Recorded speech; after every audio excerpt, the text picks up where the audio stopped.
I came back from war expecting my wife's arms, but instead I found her in the arms of my neighbor. Our rich, arrogant neighbor who wasn't just sleeping with her, but also plotting to steal the land my family had held for generations. 8 years in uniform, 8 years of risking my life. And the real betrayal wasn't overseas. It was waiting for me on my own front porch. That's the thing nobody warns you about. When you're out there, you're prepared for enemies. You're ready for bullets, ambushes, chaos. But nothing prepares you for the silence of your own home when you realize you've been replaced. And listen, before I go deeper, let me say this. If you're into stories of revenge, betrayal, and justice served cold, make sure you hit subscribe so you don't miss the next one. Because this is just the beginning. When I opened the door that day, I expected to smell the cedar wood I built into the frames, the coffee grounds my wife used every morning. Instead, the air was thick with cologne I didn't wear. Not mine. Expensive. Sharp. The kind of scent you'd expect from a man who thought money could buy him anything, including my life. Dan? Kate called from the kitchen. Her voice was bright, but not the kind of bright you want to hear. It was forced, stretched thin, like she'd been practicing it in the mirror. She hugged me quick, too quick, her body stiff. My arms wanted to hold her, but my gut told me something was wrong. Through the window, I caught a glimpse of the black Escalade idling outside. Leather seats, tinted windows, driver in a suit. I didn't need to ask whose car it was. Graham Whitaker, the man who owned half the town and now, apparently, thought he owned my wife too. That I should have felt rage right then, but instead what I felt was something worse. Clarity. The kind of cold focus you get when a firefight breaks out and you realize hesitation could cost you everything. I knew instantly this wasn't just about a fling. This was bigger. Inside the living room, I started seeing changes. New pillows, wine rack I'd never bought, decanter with a W engraved on the stopper. W for Whitaker. My stomach sank as my eyes fell on the stack of mail on the mantel. Bills, sure, but tucked inside was a glossy developer's brochure, with our land highlighted in blue. Phase 2, Creekside Residences. My land. My family's creek. My grandfather's fishing spot. Kate caught me staring. Graham's been helping, she said, almost rehearsed. He's a good neighbor. He helped with some paperwork. Paperwork. That word hit me harder than a mortar round. Paperwork doesn't just happen. Paperwork means signatures, transfers, deeds. Paperwork means someone had already started carving up my legacy while I was gone. I didn't respond. I didn't accuse. In the service, you learn that patience wins more battles than fists. Instead, I nodded, smiled even, and carried my duffel bag upstairs. But the truth is, I didn't unpack a single thing. That night, while Kate slept in the bed I no longer recognized as mine, I sat at the kitchen table. I pulled out every envelope, every document, and laid them flat in front of me. Final notices, permit applications, survey maps that didn't match the ones my grandfather had shown me as a boy. And in the corner of the couch, hidden like a secret, a monogrammed cufflink. Not mine. His. I sipped cold coffee until the sun cut through the blinds. My head was buzzing, but not from exhaustion, from resolve. Someone had declared war on me without firing a shot. They thought I'd just come home. Broken, too distracted to notice. They thought wrong. This wasn't just a love affair gone bad. This was a hostile takeover of everything I had left in this world. And I'll tell you right now, I've fought men with rifles, with bombs, with strategies that could end cities. But none of them prepared me for the war I was about to wage. In my own hometown. Because this time, it wasn't about duty. It wasn't about orders. It wasn't about a flag. This time, it was personal. They say war wounds are obvious. Shrapnel scars. Burn marks. The limp you carry for life. But the wounds that cut the deepest? They come on paper. The morning after my return, while Kate hummed in the kitchen like nothing was wrong, I slid the old tablet off the counter. The one we always used for recipes and bills. She didn't notice. Same password, same apps. But hidden. Between grocery orders and streaming receipts was a trail of emails that made my stomach twist. One thread jumped out right away. A conversation with a real estate attorney I didn't recognize. Subject line, POA draft. Power of attorney. The kind of document that lets someone sign in your place, make decisions for you, erase you with ink instead of bullets. Attached was a PDF with my name typed neatly on the line where my signature. Should go. Blank. Waiting. Another email congratulated Kate for navigating a difficult transition. It thanked Graham for his guidance. Guidance. That word tasted like poison. Guidance into my bed. Guidance into my land. Guidance into my life that I didn't slam the tablet shut. I didn't confront her right then. In the army, we learned, you don't reveal intel until you're ready to act. So I copied the files, emailed them to myself, and walked out the door like I was just stretching my legs. The county clerk's office smelled like dust and floor polish, the kind of place where time itself moves slower. The clerk, an old guy named Morris who'd known my dad, gave me a long look when I asked for records on our parcel. You Whitaker's boy now? He asked, half smiling. No, I said flatly. I'm nobody's boy. He pulled a thin folder and slid it across the counter. Inside were maps, permits, letters. My blood chilled as I read. A preliminary plat map redrawing our boundary, pushing it 7 feet toward the creek. A culvert permit, supposedly requested by me, stamped and approved. And worst of all, a letter of intent filed by a builder, Whitaker's builder, laying claim to future development. The dates told the story. The filings hit just weeks after I deployed. Perfect timing. Nobody at home to object. Nobody to raise hell. Just a wife, lonely and vulnerable, nudged into signing drafts and options. On my way back, I drove past the edge of our property. That's when I saw it. Pink survey tape tied around the pecan tree where my grandfather had taught me to carve initials as a kid. The tape fluttered in the wind, neon against the bark. A message, bright and clear. This land isn't yours anymore. I pulled over. Ran my hand across the rough wood, feeling the grooves of those old carved letters. They were shallow now, weathered by decades, but they were still there. My grandfather's hand guiding mine. A boy holding a knife too big for him, etching his claim into the world. And now some rich man thought a few stamps and signatures could erase it? That night, I didn't sleep in the bed with Kate. I lay on the couch with those documents pressed against my chest like armor. The papers crackled. Every time I shifted, reminding me this wasn't paranoia, it was real. Someone was already moving on me, already cutting away at the only roots I had left. I stared at the ceiling until the first pale light bled through the curtains. My mind was steady. Not raging, not broken, steady. Because paper cuts add up. They bleed you dry without a single drop spilling on the ground. And I wasn't about to bleed quietly. If paper can cut you, people can stitch you back together or finish the job. I didn't know which I was walking into when I pushed open the chipped glass door of code enforcement and stepped into Rita Velasquez's jurisdiction. Last time we'd crossed paths, she cited my dad's sagging shed while I was deployed. I'd cursed her from 1,000 miles away. Today, I brought donuts. Sergeant Hale, she said without looking up from her monitor. Or is it just Dan now? Dan works.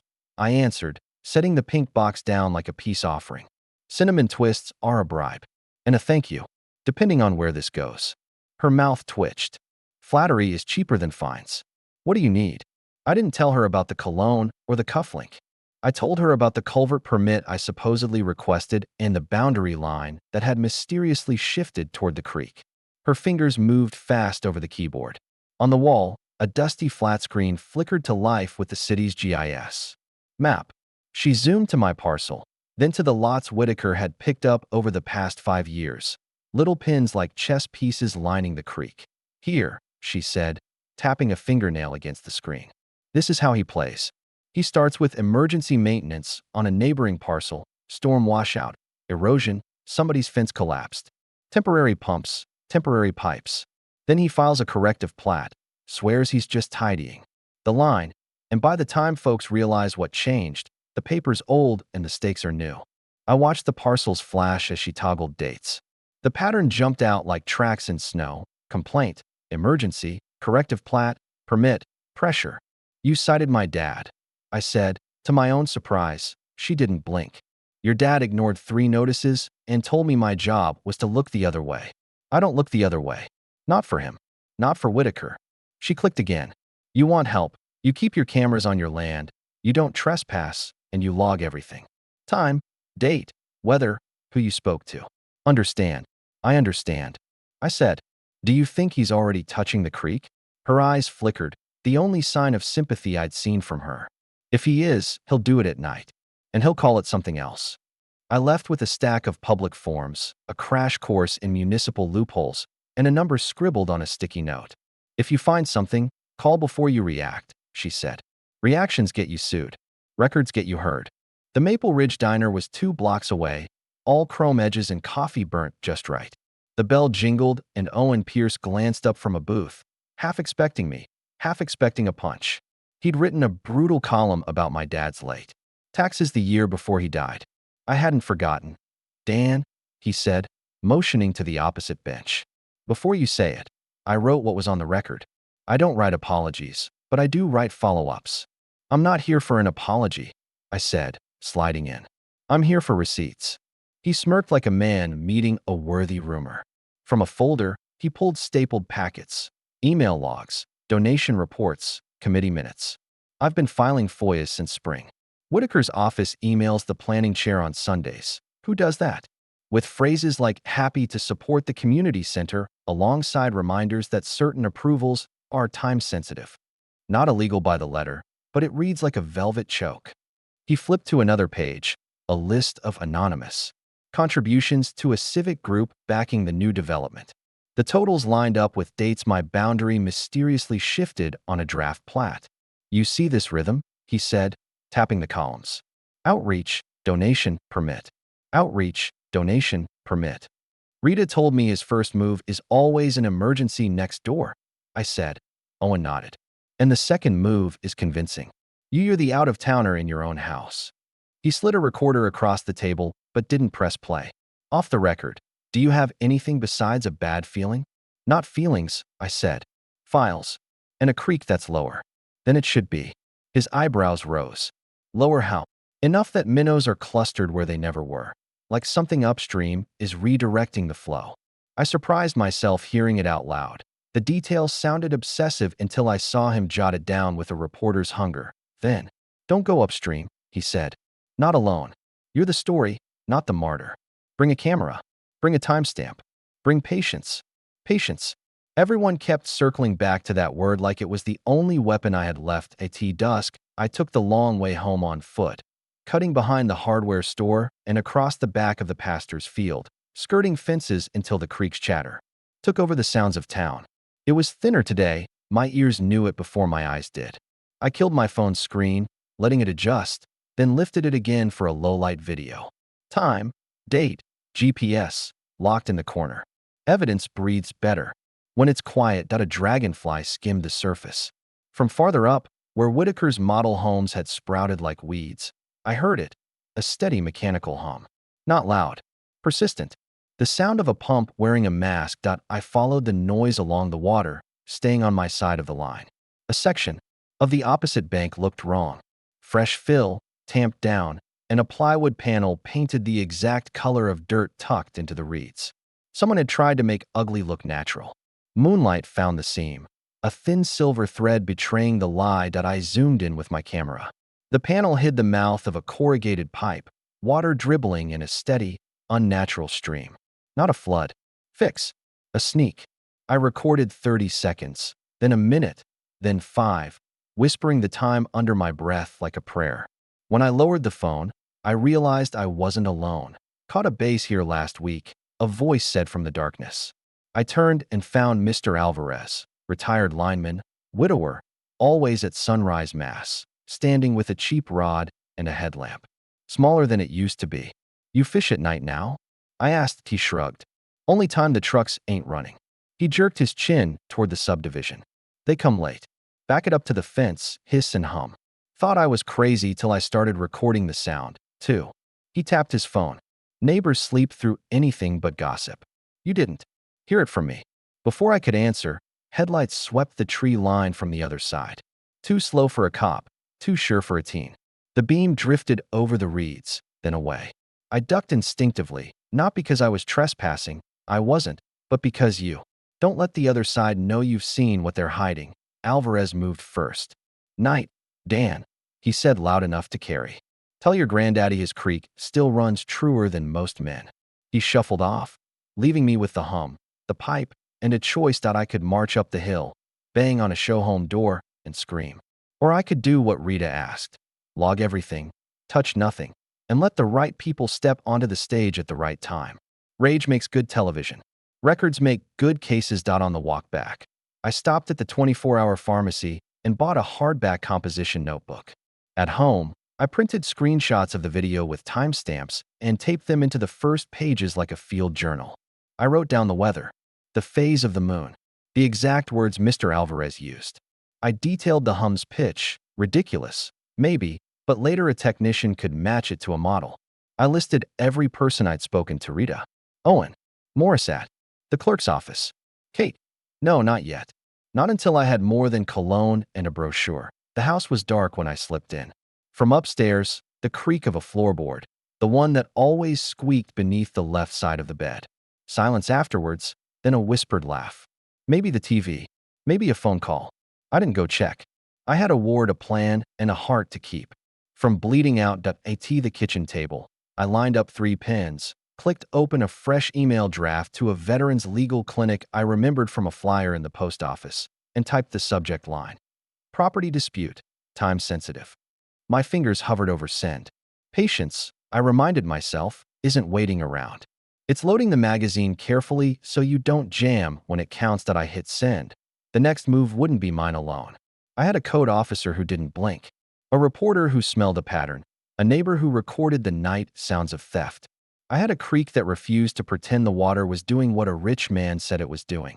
People I thought were enemies were turning into something else, something you don't find on a battlefield but need just as badly. Not soldiers, not saviors. Witnesses, and witnesses, when they speak together, are louder than money. Courthouses don't smell like justice. They smell like toner and old coffee. I took a number at the recorder's window and stood beneath a flickering fluorescent tube with a manila folder tucked under my arm.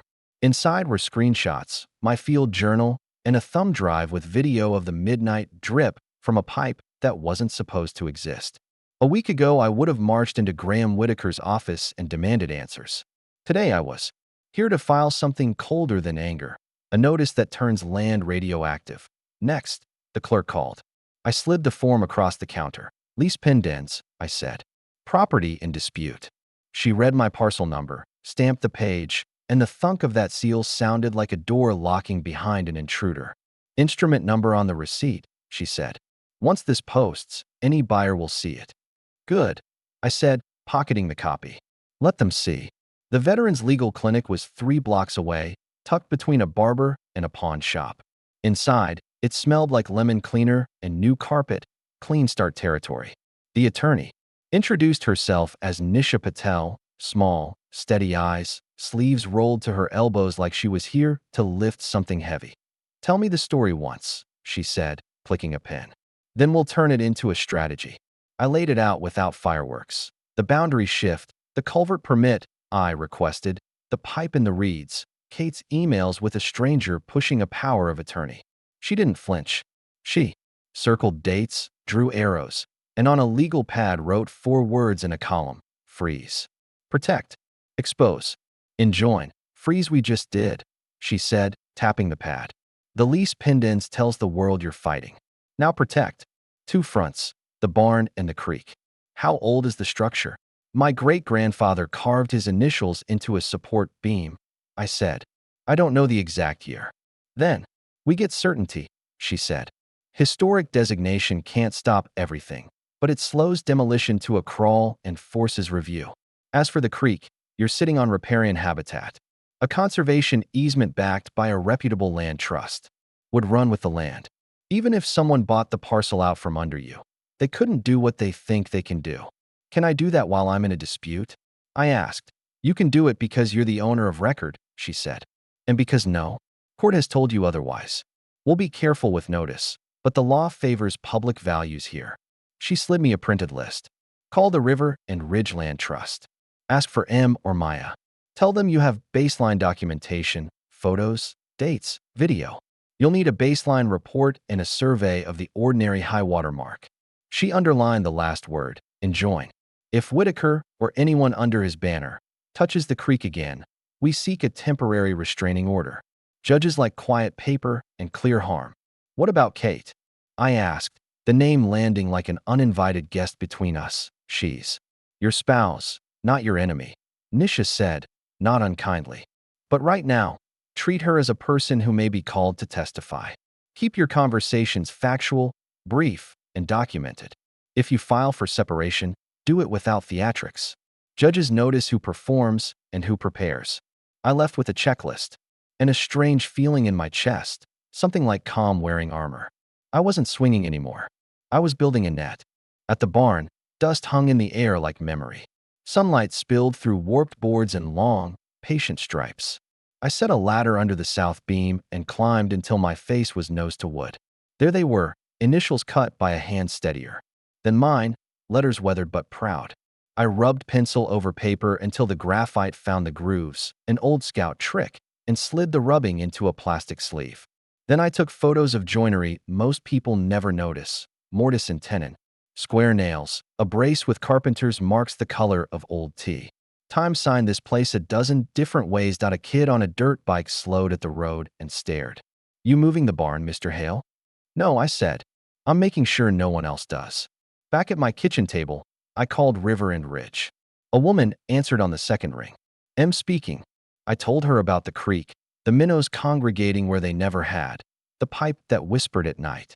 I didn't tell her about the cologne or the cufflink or the way my chest had felt hollow for days. Those details matter to a man, not to a deed. "We can do a site walk at dawn," M said. "Baseline photos, species list, measure the buffer. You'll need to sign an intent letter. If we proceed, the easement will restrict culverts, fill, grading, standard riparian protections. You'll still own the land. You just won't be able to abuse it. Neither will anyone else." "Abuse is the point," I said. "Preventing it." "Then I'll see you at 6, she said. "Wear boots." We met by the willow where the bank curves like a knuckle. The morning was all mist and birdsong, the kind of quiet that makes you aware of your breathing. M carried a clipboard, a sighting scope, a yardstick marked in blue tape. She moved like someone who had spent a lifetime listening to water argue with rock and wind.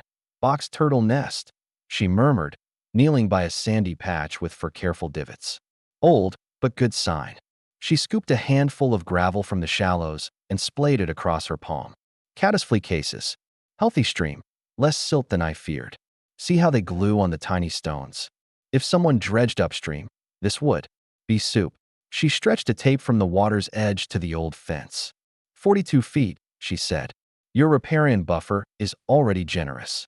We'd recommend a no-mow zone at 20, plenty of coverage for shade and filtration." And she pointed toward the subdivision. "You hear that?" I did. A late engine cough at the model homes, a throat clear on wheels. M lifted her phone, started a decibel app, and nodded. "Baseline noise levels, 6 a.m., she said. "We build the record now, so any change later isn't," he said. She said. We walked the line, and for once I didn't feel like prey. I felt like a man drawing a circle around what he loved and writing, in a language developers hate: do not touch. Back in town, the State Historic Preservation Office occupied a floor above a bank, all blonde wood and posters of old mills. A woman named Carol led me to a side table and handed me a form. "We'll start with a determination of eligibility," she said. "You'll need photos of all elevations, interior framing, and any provenance, ledgers, family records, the works. If it's eligible, demolition requires review. Pressure becomes paperwork. Paperwork takes time." "I'm fine with time," I said. "I've got a lot of it to give this fight." That afternoon, Nisha called. "We've served a notice of dispute to Whitaker's counsel by certified mail," she said. "We're not accusing, we're informing. It's a chess move that looks like courtesy." "What do they do now?" I asked. "They decide whether to pretend they didn't see the board change," she said. "And we keep moving." I stood in the barn doorway as shadows stitched themselves across the floor. For the first time since I'd stepped onto my porch and smelled a stranger in my house, the panic eased. I couldn't outspend Graham. I didn't have his donors, his drivers, his private chefs, or his little monogrammed universe. What I had was older than money: time, patience, and paper he couldn't muscle through. I had the stubbornness of a creek that refuses to run straight, just because a man with a blueprint says it should. I had names now: Rita, Owen, Nisha, M, and each of them was a knot in a net he wouldn't see until it closed. That I pulled my field journal from my pocket and wrote the day's entry the way. Nisha taught me. Date, weather, actions taken, instruments filed, people contacted. Then I added one line that wasn't for the record. This isn't about breaking him. It's about making sure he can't break anything else. The sun slid down, taking the heat with it. Somewhere behind the trees, an engine coughed and died. 4. Once, the creak sounded louder than the machines. I leaned against the beam with my great-grandfather's initials and felt the grain press into my back like a hand. The fight had moved to my ground. And on my ground, I don't miss, there's a difference between confrontation and combat. Combat is loud, fast, and ends when someone's down. Confrontation is quieter, more dangerous, because words cut deeper than bullets. That night, sitting on the porch with the crickets chirping like nervous spectators, I decided it was time to confront Kate. She walked out with a glass of wine, barefoot, her hair falling over her shoulders. For a second, I remembered the girl I married, laughing in the sun, barefoot in the grass, before deployments, before shadows. But memory doesn't erase reality. Sit, I said, motioning to the chair across from me. She hesitated, then sat, clutching the glass like a lifeline. I slid a folder across the table. Inside, the culvert permit, the power of attorney draft, the quitclaim template with my name typed in. Evidence, not feelings. Her face drained of color. Dan, don't, I said. Don't tell me it's nothing. Don't tell me it's innocent. These aren't accidents. These are plans. She swallowed hard, looking at the documents as though they might burn her. I didn't sign anything, she whispered, but you knew. My voice was flat, not raised. You knew what he was pushing, and you let him use you to do it. Her lip trembled. I didn't. Dan, I didn't mean for it to go this far. Answer the question that matters, I said. Do you love him? Silence. The crickets grew louder. Finally, she whispered. I loved how he made me feel safe. I loved not being alone. The words landed like shrapnel, hot and sharp. Not because they surprised me, but because they didn't. She hadn't cheated out of passion. She had cheated out of fear. Fear of waiting. Fear of emptiness. You chose temporary comfort over permanent loyalty, I said. And now you're staring at papers that would have erased me from my own bloodline. Tears welled in her eyes. He promised we could sell, start fresh, leave all this behind. He said the land was wasted on memories. Memories. I clenched my jaw. Memories are what keep a place alive. Without them, it's just dirt. She reached across the table, her hand hovering near mine. I made mistakes, Dan. Awful ones. But I didn't mean to. I pulled my hand back. I'm filing for separation, I said. Calm. Steady. I'll be fair. I'll be civil. But I will not let you or him erase me. Her breath hitched. She looked smaller than I'd ever seen her. You're really doing this? I don't bluff, I said. Not in combat. Not in marriage. Not in life. The porch light buzzed above us. A moth circled the bulb, desperate for something that would burn it. I watched her clutch the wine glass, her knuckles white, and I realized I wasn't angry anymore. Anger gives power to the person who hurt you. What I felt now was colder, clarity. She left soon after, muttering something about staying with her sister for the night. I watched her tail lights disappear down the road, then sat in the dark with only the cicadas for company. Inside the house, I walked room to room, documenting everything with my phone. Every photo frame, every scuff on the floor, every chipped cabinet handle. Not to punish her, but to protect myself. Paperwork wasn't just their weapon. It was mine too. If I was smart enough to use IT'd I in the barn, I ran my hand along my great-grandfather's initials again. The grooves felt shallower, or maybe I just felt stronger now. Either way, the wood held. My family's mark was carved into this land deeper than any of Whitaker's blueprints. I stood there a long time, listening to the night. The creek murmured.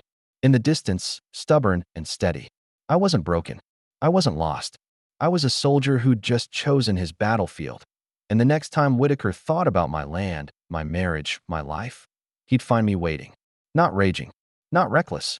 Just ready. Bait only works if the fish thinks it's eating you alive. So I stopped acting like prey and started acting like a current. Steady, patient, impossible to grab. First move. Make the line undeniable.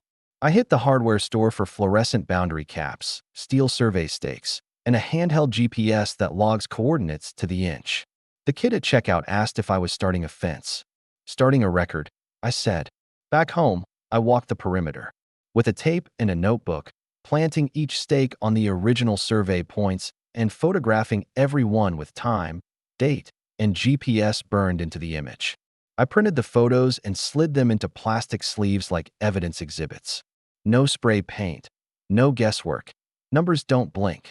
Rita met me at the south corner, where the pecan throws shade like a curtain. She checked my coordinates, nodded once, and showed me a trick. Neon flagging tape tied in a double knot that survey crews recognize as "Do Not Disturb." She stapled laminated signs on my side of the trees. Plain, polite, and lawyer-proof. Private property. Boundary verified. Do not enter. Then she pointed at the sky. You can film your land all day, she said. Keep your lenses inside the line. If someone walks through your frame, that's on them. So I went shopping again. Trail cams with motion sensors, 2 weatherproof time-lapse cameras, and a cheap Wi-Fi hub that piggybacked on my router. I mounted one camera low, aimed at the barn, one waist high, aiming down the fence line, and one tucked under the eave facing the creek crossing. Every angle was mine. Every field of view ended at the boundary. I tested them all at dusk, waving like an idiot and then checking the footage. Crisp, time-stamped, boring. Boring is beautiful. When you're building a case. Second move, make the creek untouchable. M from the Land Trust came back with a draft conservation easement. 8 pages of clean language that said in lawyer, you can love this place, but you can't exploit it. No culverts without review. No grading the bank. No fill. No pipes. I initialed every paragraph and left the signature line naked on purpose. Nisha wanted the easement ready to file the second we needed it, not a second before. Third move, create a ghost, my own. I registered Creekline Capital LLC with the state, bought a $10 domain, and stood up a 1-page site with stock photos of pine needles in soft focus and a tagline that said nothing and everything. Investing where water meets legacy. The site listed a generic inbox and a VoIP number that routed to a voicemail with a polite, forgettable voice. Creekline Capital. Leave your name and parcel. I wore a collared shirt, snapped a headshot against a blank wall, and posted it. On the site under Principal, Daniel C. No last name. Let them fill in the gap the way they fill in boundary lines that I didn't call Whitaker. I called a realtor who'd quietly placed families into his model homes since spring, a woman named Margot who cultivated the "oh gosh me" vibe like a weapon. We met in the coffee shop where every table had a plant and every latte had a leaf in the foam. I introduced myself as a veteran-turned-investor exploring partnerships on the creek. Partnerships was catnip. Margot leaned in. Phase 2 is the jewel, she said, lowering her voice like secrets came with the croissants. Approvals are basically done. Everyone who matters wants it. You just have to move fast. Everyone? I asked, stirring a coffee I didn't intend to drink. Planning board, too? She smiled without her eyes. I wouldn't use names, but the momentum is there. She slid a glossy packet across the table, renderings of townhomes with smiling families and a laughable blue ribbon of water that looked nothing like my stubborn creek. If your firm is serious, I can get you in front of the right people. Discreetly, send me a data room link, I said, keeping my voice bored, the way people with money talk when they smell a discount. And I'll need written confirmation that all encumbrances are cleared. Conservation concerns, title freezes, anything like that, deal breakers. She blinked. The word encumbrances had landed. It's clean, she said too quickly. Greenlit. Put it in writing, I said. And use your work email. That afternoon, Creekline's inbox pinged. From assistant@grahamwhitakerco.com. Per our conversation with Margot, the creek-adjacent parcel is clear of impediments and on a fast-track timeline. No hedges, no maybes. I read it twice, then forwarded it to Nisha and Owen. This is the bite, I wrote. Save the headers. Nisha replied with a single sentence. Don't respond. Let them be certain. Meanwhile, the cameras started earning their keep. At 2:13 a.m., my fence line cam caught movement. 2 figures in safety vests, headlamps bobbing, coming down the outside trail with a tool bag. They stayed just beyond my line at first, whispering, pointing. One stepped over to my side then, slipped back like the ground had stung him. A minute later, the other hopped across, tugged at a stake, and muttered something I couldn't catch. He didn't remove it. He twisted it, 10 degrees, a petty vandalism that mattered only if you didn't have the original angle saved. I did at AT221, an engine coughed from the subdivision and cut off. 30 seconds later, a low hiss joined the night. The sound Alvarez and I knew too well. They hadn't come to argue with stakes. They'd come to touch the water that I didn't. Sprint into the dark like a hero in a bad movie. I watched the live feed on my phone, heart steady, and called Rita. Her voice came on the line calm as a metronome. "You on your property?" she asked. "Yes." "Then stay there," she said. "I'm logging a potential encroachment and a possible unpermitted discharge. Text me a still frame with time, coordinates, and the direction of flow. Do not trespass and do not announce you're filming." I texted what she asked for. 30 seconds later, my phone buzzed with her reply, a case number. Boring again. Perfect.by sunrise. The men were gone. The pipe quiet. The stake still cocked at a stubborn 10 degrees like a crooked finger pointing toward the creek. I walked out with a level, photographed the angle, then twisted it back to true and logged the change in my journal. Not today, gentlemen. Inside the house, I set the printer to roar, 8 by 10 stills of every relevant frame, a clean cover. Sheet listing date, time, GPS, direction of travel, and the phrases, subjects unknown and observed from owner's property. Words matter. The wrong ones start wars you don't win. Creekline Capital got another email at noon. Graham would love to schedule a private site walk to discuss opportunities. There it was, the invitation. Not to me, the husband. To me, the ghost. If I showed up, I'd blow the whole game. If I didn't, I'd learn who showed their face when they thought the cameras were off. I wrote back, finally breaking Nisha's silence rule, but I ran the draft by her first. Short and precise, happy to evaluate. Please send confirmation of approvals and any environmental reviews completed to date. For liability, all site access must be accompanied by documentation showing clear title and absence of recorded encumbrances. She trimmed 2 adjectives and hit send from Creekline's account herself. "Let them confirm the lie twice," she said. "Judges don't like misunderstandings when there are 2 emails." That evening, Alvarez knocked on my door with a thumb drive and a grin that made him look 20 years younger. "You said records matter," he said. The drive held audio from 3 different nights. Hum, hiss, stop, repeat, stitched into neat timestamps with a free app his grandson showed him.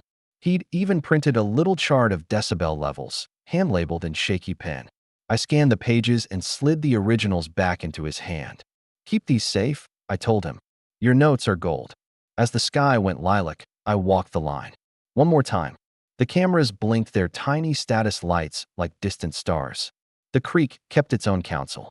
The house behind me felt emptier than ever, but the emptiness didn't scare me anymore.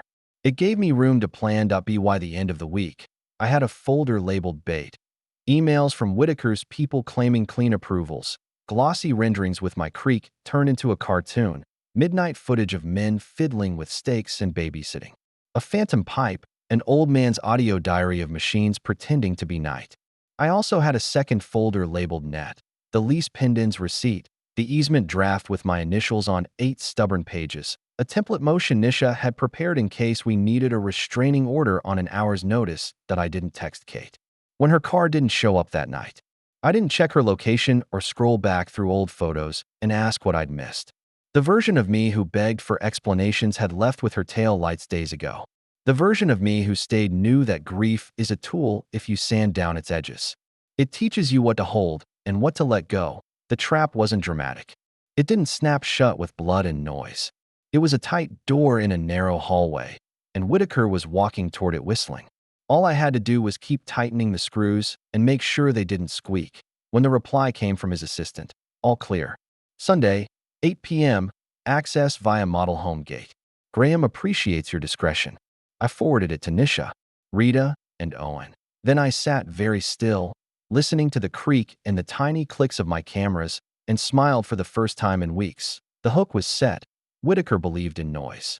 Champagne toasts at ribbon cuttings, bulldozers at dawn, headlines in the Sunday paper about his vision. Me? I believed in silence. A camera that never blinks, a recorder that hums in a pocket, a lawyer's stamp on a form nobody celebrates. Until it strangles a deal. The week before his gala, Silence did more damage than fireworks. Owen's article dropped first. Online, not in print. It wasn't a screaming expose, not yet. Just a tidy piece connecting dots. Unexplained campaign donations lining up with zoning variances. A string of emergency permits issued after minor complaints, and one developer's name surfacing on each. The photos weren't dramatic, just my pink survey tape fluttering, a culvert map with an odd arrow, a subdivision blueprint overlaid with dates. But the rhythm was there. Money, approval, expansion. Money, approval, expansion. Within hours, the town's Facebook moms were sharing it with captions like, "Anyone else notice the creek looking weird?" and "Is this why traffic's so bad?" Whitaker could ignore a lawsuit. He couldn't ignore gossip. Gossip sticks harder than concrete. That Rita's move came next. She didn't storm in with fines.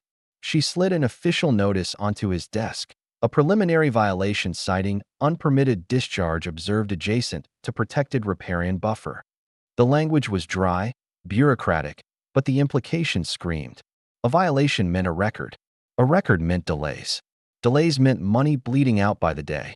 By Thursday, M from the Land Trust had filed baseline photos of box turtle nests, dragonfly larvae, and bank erosion.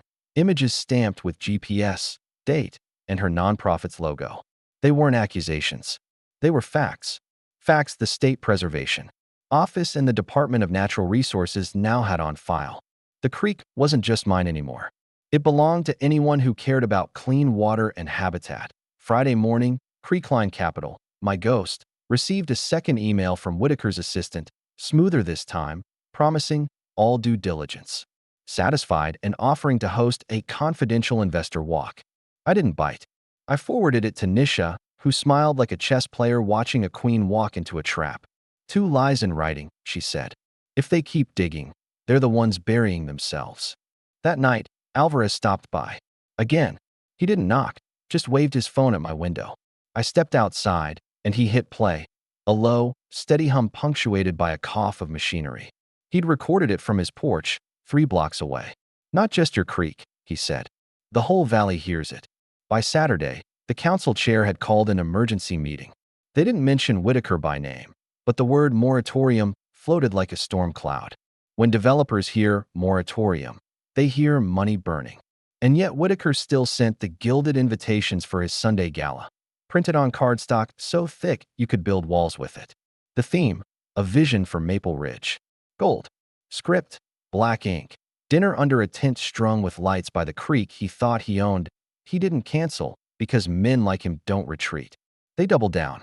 He thought the gala would prove control, that the town still orbited his son. He didn't see the cracks spreading under his feet, the way silence had already shouted louder than his speeches. Sunday morning, I walked my line. Again, the stakes were straight, the cameras humming, the barn standing proud. In my field journal, I wrote one line. Quiet steps walk loudest in the dark. That night, I'd stopped being silent. Whitaker's gala looked like something out of a glossy magazine. Strings of Edison bulbs arcing over manicured lawns, white tents pitched like crowns, and a jazz trio playing under a willow tree that had seen more honest days. Waiters in black vests floated with trays of champagne flutes. Every surface gleamed, every corner whispered money, and right through the middle of it ran my creek. He'd lit it with submerged LEDs, turning the water an unnatural sapphire, like he'd bought the right to paint nature itself. Guests oohed and awed, snapping photos as if they were standing at the edge of paradise. I only saw theft. My grandfather's fishing hole dolled up like a cocktail garnish. That I arrived in a plain jacket, no tie. Nobody stopped me. My name was still on the deed, and until a judge said otherwise, this was still my land. Funny thing about men like Whitaker, they forget property lines when they think they own people too. Inside the main tent, Whitaker worked the crowd like a politician at a wedding reception. His smile was wide, his handshakes firm, his lies smooth enough to butter bread. Maple Ridge is ready for the future, he boomed over clinking glasses. We're building homes, building opportunity, building legacy. Legacy, the word, burned in my ears. Legacy wasn't glass towers or gated cul-de-sacs. Legacy was initials on a barn beam. Kids catching minnows in cold water, A creek running stubborn no matter how many times you told it to straighten out. I didn't make a scene. Not yet. I walked among the crowd, recording faces in my memory. The council chair nibbling hors d'oeuvres, the banker whispering into a phone, the same realtor who handed me renderings smiling like she'd invented charity. They were all here, every name that had signed, stamped, or winked this project forward. And none of them noticed me. That's the thing about being underestimated.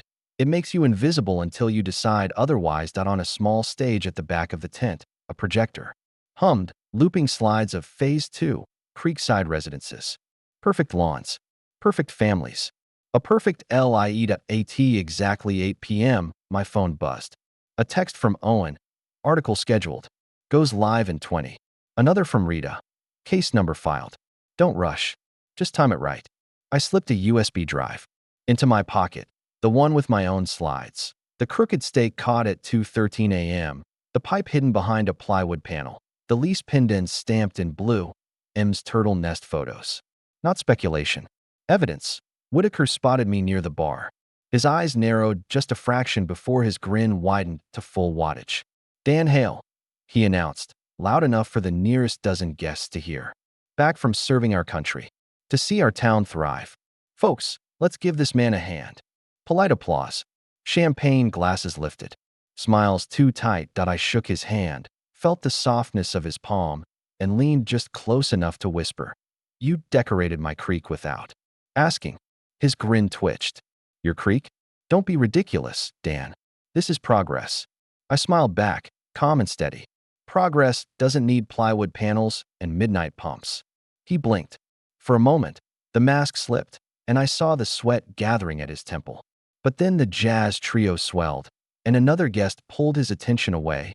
The speeches began, Whitaker thanking investors, praising the council, painting himself as Maple Ridge's savior.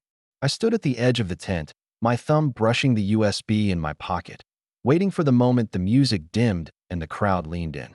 Because tonight wasn't about shouting. Tonight was about showing.